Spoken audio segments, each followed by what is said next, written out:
Select the object. Modify the model by retrieving it from the project library. From the project library of other open files on screen.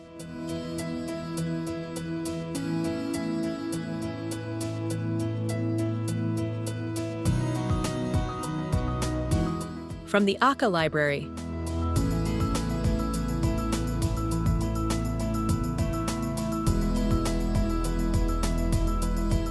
From libraries shared by other ACCA users.